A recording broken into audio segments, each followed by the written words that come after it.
¿Qué harías si un día llegas a tu trabajo y te dicen que ya no eres necesario?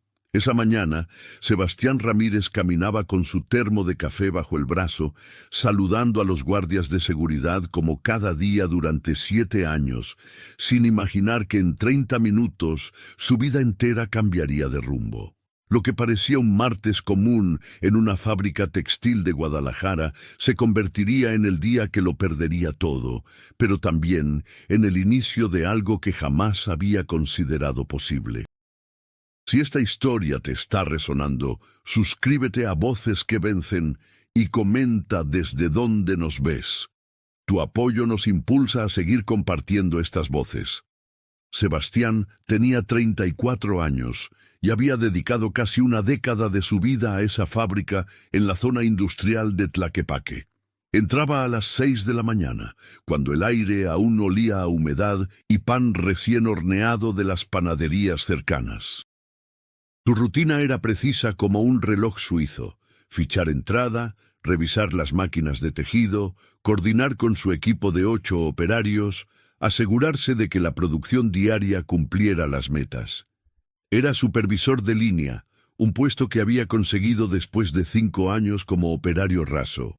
Su esposa Renata siempre bromeaba diciendo que él olía a tela nueva incluso los domingos. Vivían en una casa modesta en la colonia Lomas de Polanco, un lugar donde las calles son empinadas y los perros callejeros te saludan cada mañana como viejos amigos. Tenían 2 hijos: Andrés, de 8 años, fanático del fútbol que soñaba con jugar en las Chivas, y Luna, de 5, que coleccionaba piedras de colores del patio y las ordenaba por tamaño en cajas de zapatos. La hipoteca de la casa consumía el 40% del salario de Sebastián. El resto se dividía entre comida, la escuela de los niños, gasolina del auto que ya cumplía 15 años, y los pagos del crédito que habían sacado para arreglar el techo cuando las lluvias de julio lo habían destrozado. Ese martes, cuando Sebastián llegó a su estación, notó algo extraño: las máquinas estaban apagadas. El zumbido constante que normalmente llenaba la nave industrial había sido reemplazado por un silencio incómodo. Sus compañeros estaban reunidos en pequeños grupos, hablando en voz baja. Reconoció las expresiones: miedo, confusión, rabia contenida. Antes de que pudiera preguntar, llegó Sandra del Departamento de Recursos Humanos con una carpeta manila bajo el brazo y esa sonrisa profesional que practican las personas que deben dar malas noticias. Sebastián, necesito que vengas conmigo a la oficina. El recorrido desde el piso de producción hasta las oficinas administrativas nunca le había parecido tan largo. Sus botas de trabajo resonaban contra el concreto pulido. Podía sentir las miradas de sus compañeros siguiéndolo. En la oficina, el gerente de planta, un hombre llamado Roberto Salazar, con corbata floja y ojeras profundas, le explicó la situación con frases corporativas que sonaban huecas: reestructuración organizacional, optimización de recursos, decisión difícil pero necesaria. La fábrica había perdido su contrato principal con una cadena de tiendas departamentales. La producción se reduciría a la mitad. Necesitaban recortar personal. Sebastián formaba parte de los 62 trabajadores que serían despedidos esa semana. Le dieron 3 meses de indemnización, una carta de recomendación y le pidieron que firmara los documentos de liquidación. Todo terminó en 20 minutos. Cuando salió de la oficina, sus piernas temblaban, no de tristeza, sino de una ira fría que le apretaba el pecho. 7 años. Había dado 7 años de su vida a esa empresa. Había trabajado dobles turnos cuando otros faltaban. Había llegado enfermo porque la producción no podía detenerse. Había sacrificado cumpleaños de sus hijos por quedarse a resolver problemas de última hora. Y ahora lo despachaban con un cheque y palabras vacías sobre Entender su situación. No regresó directo a casa. Manejó sin rumbo por casi una hora, atravesando colonias que conocía y otras que nunca había visitado. Terminó estacionado frente a un parque cerca de la glorieta de la Minerva, viendo a unos chavos jugar fútbol en una cancha improvisada. El sol de marzo caía vertical y despiadado. Se preguntó cómo le diría a Renata, cómo explicaría a Andrés que tal vez no podría inscribirlo en el campamento de fútbol que tanto quería. ¿Cómo pagarían la hipoteca del próximo mes? Cuando finalmente llegó a casa, eran casi las 3 de la tarde. Renata estaba doblando ropa en la sala, con la televisión prendida de fondo. Ella supo de inmediato, tal vez por la hora inusual en que llegaba, tal vez por la expresión en su rostro, tal vez porque después de 11 años de matrimonio ya podía leer su lenguaje corporal mejor que cualquier libro. ¿Qué pasó? Sebastián dejó caer su mochila en el sillón y se sentó con las manos entre las rodillas. Me despidieron, a mí y a otros 60. Renata dejó la camisa que estaba doblando, se sentó junto a él y tomó su mano. No dijo las frases típicas de consuelo que todos dicen y que no sirven de nada. Solo se quedó ahí, sosteniéndole la mano, hasta que Luna entró corriendo de su cuarto preguntando si su papá podía ayudarla a buscar una piedra azul que había perdido. Los primeros días fueron extraños. Sebastián se despertaba a las 5 de la mañana por hábito, pero no había ningún lugar a donde ir. Se sentaba en el patio trasero con su café, viendo cómo el cielo cambiaba de negro a gris a naranja, mientras escuchaba a los vecinos salir apurados a sus trabajos. Sentía una mezcla de vergüenza y envidia. Elaboró un plan, actualizaría su currículum, buscaría empleos en línea, visitaría otras fábricas de la zona industrial, tocaría puertas. Pero la realidad resultó más dura de lo que esperaba. Guadalajara estaba en medio de una recesión económica. Varias empresas habían cerrado ese año. Las que seguían operando no estaban contratando. Sebastián llenó solicitudes en 16 empresas diferentes durante las primeras 3 semanas. Algunas ni siquiera respondieron. Otras le dijeron que estaban sobrecualificado para los puestos disponibles, lo cual era una forma elegante de decir que no querían pagar el salario que su experiencia merecía. 2 empresas lo llamaron para entrevistas, pero al final contrataron a candidatos más jóvenes que aceptaban salarios más bajos. El dinero de la indemnización se consumía rápido, la hipoteca, la comida, los servicios básicos. Renata trabajaba medio tiempo como asistente administrativa en una clínica dental, pero su salario apenas cubría la mitad de los gastos familiares. Sebastián empezó a calcular cuánto tiempo les quedaba antes de que las cosas se pusieran realmente críticas. 2 meses, tal vez 3, si eran extremadamente cuidadosos. Una tarde, mientras esperaba respuesta de una entrevista que había tenido esa mañana, decidió caminar por el centro de Tlaquepaque. El olor a barro húmedo de los talleres de alfarería llenaba las calles. Los turistas fotografiaban las fachadas coloridas, mientras los vendedores ambulantes ofrecían artesanías, rebozos, joyería de plata. Sebastián observaba todo con ojos diferentes. Estas personas no trabajaban para nadie, no esperaban que un jefe decidiera si eran necesarios o no. Controlaban su propio destino, para bien o para mal. Se detuvo frente a un taller donde un artesano llamado Arturo Medina tallaba madera. El hombre, de unos 60 años con manos nudosas y curtidas, creaba figuras de animales con una precisión hipnótica.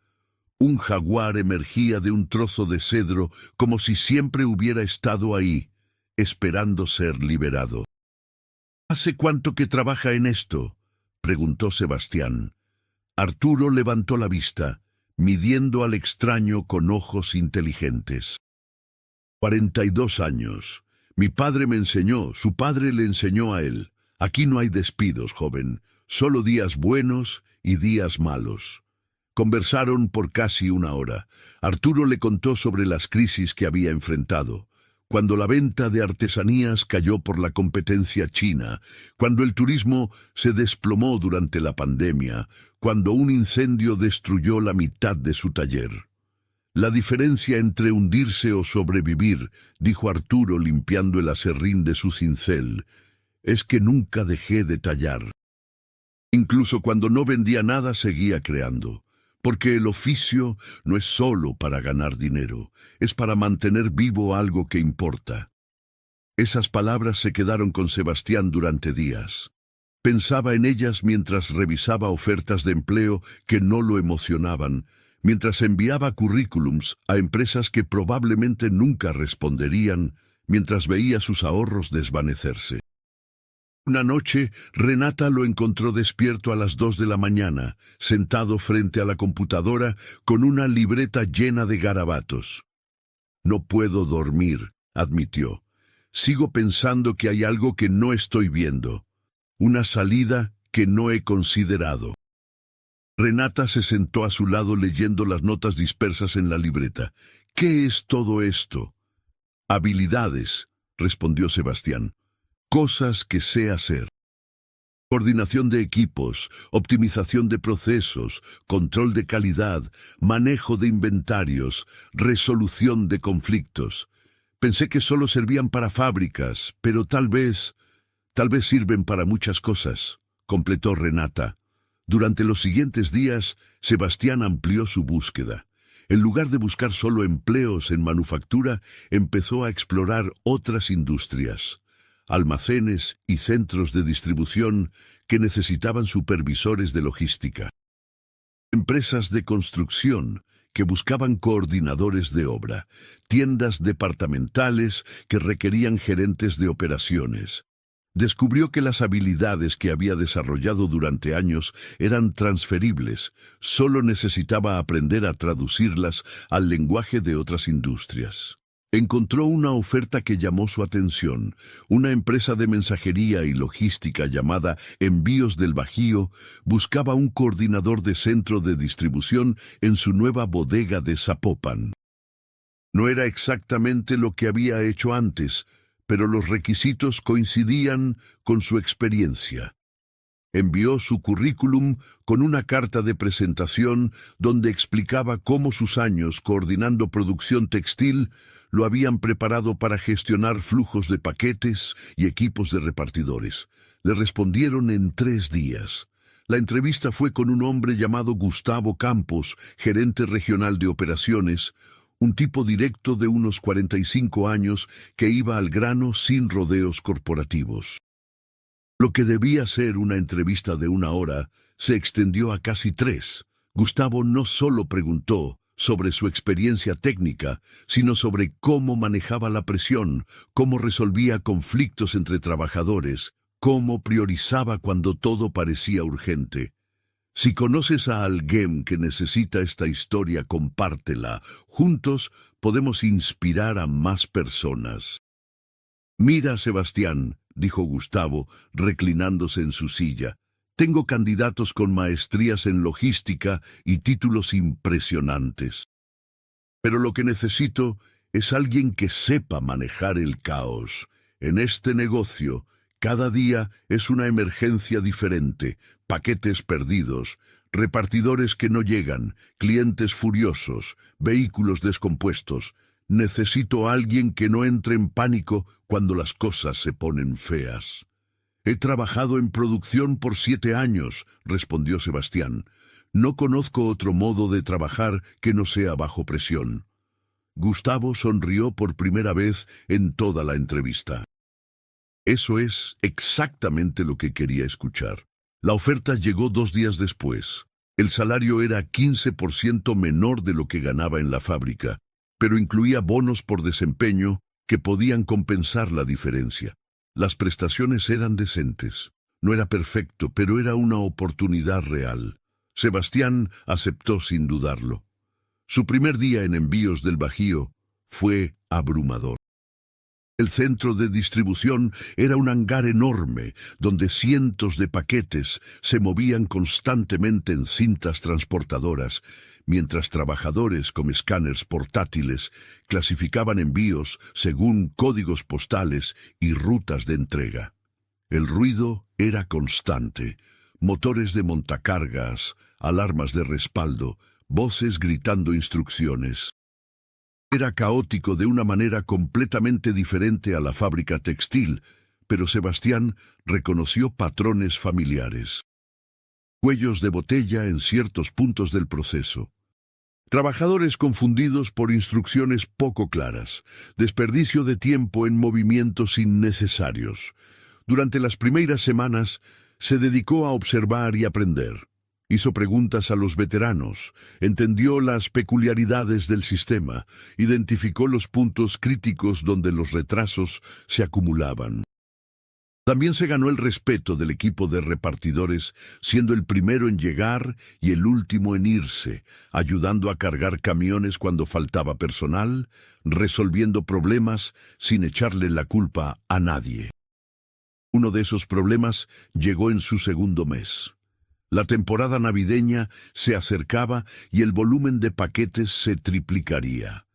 El sistema actual era ineficiente, demasiados pasos manuales, clasificación desorganizada, rutas de entrega planificadas sin criterio lógico. Los repartidores perdían horas buscando direcciones en colonias que no conocían. Los paquetes se acumulaban porque el proceso de escaneo era lento.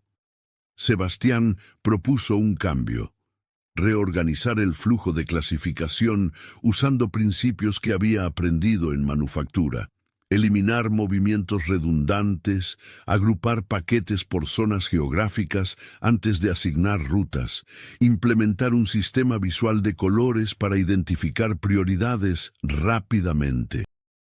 Gustavo escuchó su propuesta con escepticismo inicial, pero le dio luz verde para probar en pequeña escala. El nuevo sistema funcionó. Las entregas se aceleraron en 25%. Las quejas de clientes por entregas tardías bajaron notablemente. Los repartidores llegaban más temprano a casa porque las rutas estaban mejor optimizadas. Gustavo quedó tan impresionado que implementó el sistema en todos los centros de distribución de la región. Pero el verdadero punto de inflexión llegó durante el Buen Fin de noviembre. El centro de distribución colapsó. Un error en el sistema de inventario provocó que miles de paquetes quedaran sin asignar a rutas de entrega. Los clientes llamaban furiosos porque sus pedidos tenían 3 días de retraso. Los repartidores estaban desbordados. El gerente del turno nocturno renunció en medio del caos. Sebastián trabajó 32 horas seguidas ese fin de semana. No porque se lo exigieran, sino porque reconoció la crisis y supo que tenía las herramientas para resolverla. Coordinó con el equipo de tecnología para corregir el error del sistema.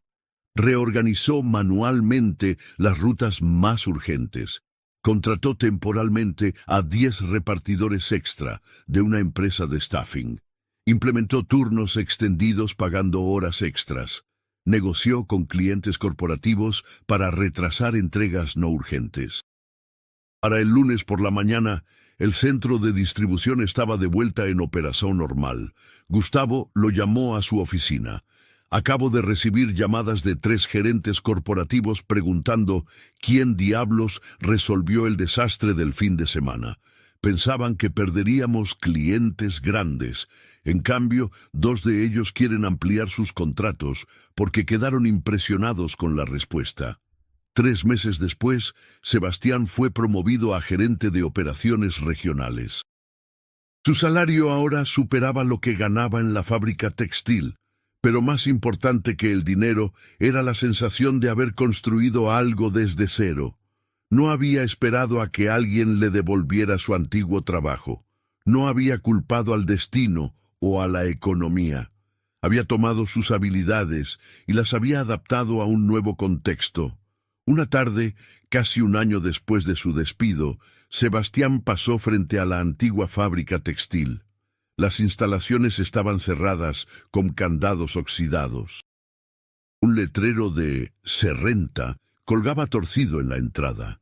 Algunos de sus ex compañeros le habían comentado que la fábrica nunca se recuperó. Cerraron operaciones completas 6 meses después de los despidos masivos. Sintió una punzada de tristeza por los que aún no habían encontrado trabajo, pero también gratitud por el camino que el despido lo había obligado a tomar. Esa noche, durante la cena, Andrés le contó emocionado sobre un partido de fútbol que ganaría su equipo el próximo fin de semana. Luna mostró orgullosa una piedra morada que había encontrado en el jardín de la escuela. Renata le apretó la mano por debajo de la mesa, esa señal silenciosa que significaba «lo logramos». Sebastián pensó en todas las versiones de sí mismo que habían existido durante ese año. El hombre confundido que caminó por horas sin rumbo después de ser despedido. El que llenó solicitudes de empleo sintiendo que el mundo lo había traicionado. El que estuvo despierto a las 2 de la mañana reescribiendo su currículum por 15ª vez. El que casi se rindió cuando el dinero de la indemnización llegó a su fin. Todas esas versiones habían sido necesarias para llegar a la persona que ahora coordinaba operaciones para una empresa en crecimiento, que había convertido una crisis en una oportunidad, que había aprendido que perder un trabajo no significa perder tu valor. No era una historia perfecta. Seguía habiendo días difíciles. Problemas en el trabajo que lo mantenían despierto, facturas que llegaban más rápido de lo que al dinero le gustaba acumularse. Preocupaciones normales de cualquier familia tratando de salir adelante. Pero había una diferencia fundamental. Ahora sabía que podía enfrentar la incertidumbre, que las habilidades que llevaba dentro no dependían de un nombre de empresa en su gafete. Cada crisis escondía una pregunta que, si te atrevías a responderla honestamente, podía llevarte a lugares que nunca imaginaste. El día que Sebastián Ramírez perdió su trabajo fue el día que empezó a construir algo más grande que un salario. Construyó confianza en sí mismo. Y eso, descubrió, era algo que ninguna reestructuración organizacional podría quitarle jamás.